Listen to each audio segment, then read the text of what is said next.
that OCGA section 5-7-5 demanded that you release her client. Now that she's wrong about that, she's coming before the court saying, oh, okay, well, we filed it ahead of time, even though I told you last time the law required you to release him.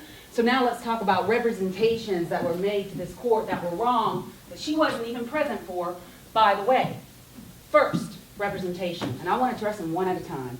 The defendant never cooperated. That is still our position. Going into the FBI and lying about your involvement is not cooperation. If he had gone in there, and you heard all the statements, so I won't go over them one at a time, but if he had gone in there and said the truth, the God-honest truth, and we don't have to, we're all lawyers, we like to negotiate what the truth is. The truth is evident. He knew when he walked in there, he gave Grizz the passcode.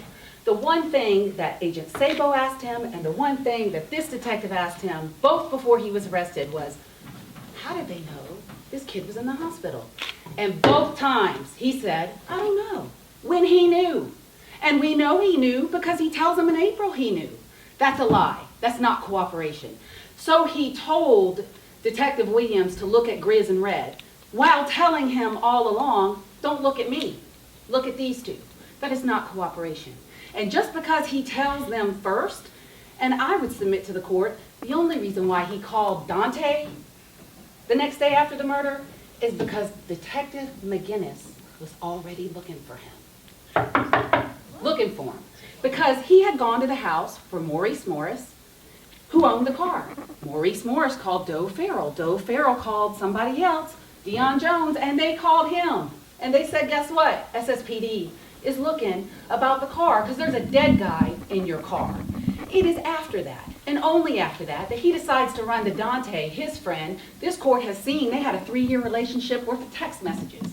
I wouldn't call that a normal relationship.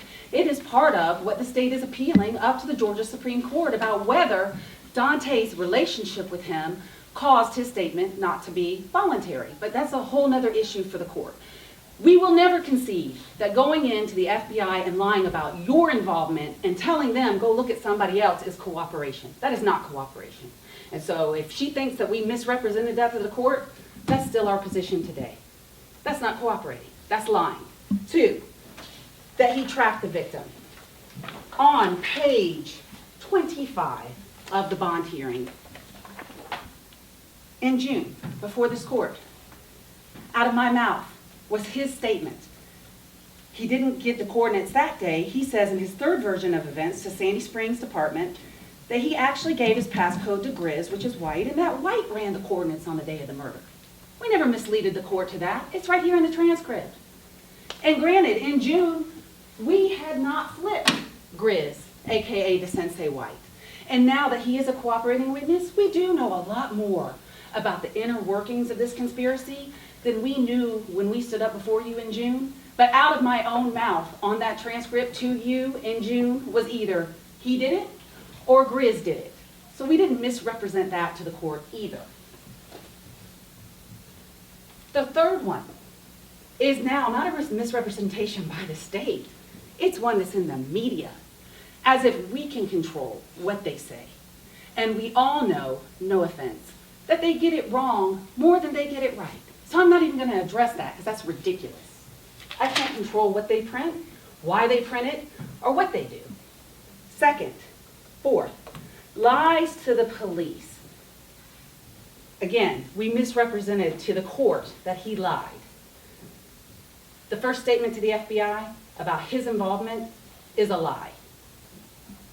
He lied, and we stand by that.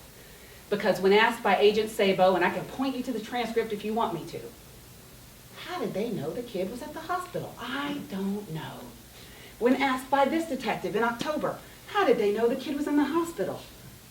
Well, maybe they knew from the strip club the night before, all along sitting there knowing he knew exactly how they knew that kid was in the hospital because he gave the passcode to Grizz, and Grizz tracked the kid to the hospital. That is a lie. And it's a material lie. It is a lie about his involvement in this murder. And if he had nothing to do with it, why not tell them exactly the full truth? Do you know how long they chased that down? That's not cooperation. That's misrepresentation. Thank you for sending them in the right direction, Okay, we'll give you that. That doesn't exonerate his role in this murder. And I don't care if he confessed to the murder. It still wouldn't exonerate what he did in this murder. Theft of the car, no evidence of that. Theft of the car, and the car that she's referring to is the BMW X6 that this defendant, this victim, Lil Phat, Melvin Vernell, was arrested in on April 15th, 2012, right before his murder. T-minus 6 weeks prior to his murder, he's arrested in a stolen vehicle. That stolen vehicle was one that this defendant leased to him. The evidence about that stolen vehicle has only gotten better since the June bond hearing before this court, because now what the state knows is that there's 2 lawful owners of this BMW. This BMW is registered in 2 different states, and the VIN is cloned, whatever that means. There's nothing lawful about that X6, and he may have gotten it back by trick or crookery from ATO, but that car, 2 people say they own that car. That car's a problem, and the victim was going to go to trial on that case in this courthouse right before he was assassinated. And we will stand by that this was an assassination. And we will stand by that he played a role. Did he pull the trigger? No. Was he there? No. He was smart enough to be in the air at the time. But he set the wheels in motion. And as we said to you in June, and we'll say it again, concurrent motives. Grizz and Red wanted him dead. So did he, which is why he cooperated. And would he have done it on his own? Who knows? But the fact of the matter is they could still be driving around looking for this kid had he not told them how to operate that GPS tracking system that is party to the crime of murder. He participated in the murder. The state believes we can prove he did it knowingly, knowing what these convicted felon thugs were going to do to this kid when he gave over the passcode. That is a question for the jury. We can pick the jury and they can decide. The state opposes you reconsidering bond because nothing has changed between June and today other than we have flipped a co-defendant. That is it. A co-defendant who when asked about everyone's involvement in this case, said that he was just as guilty as he was. That is again a question for the jury.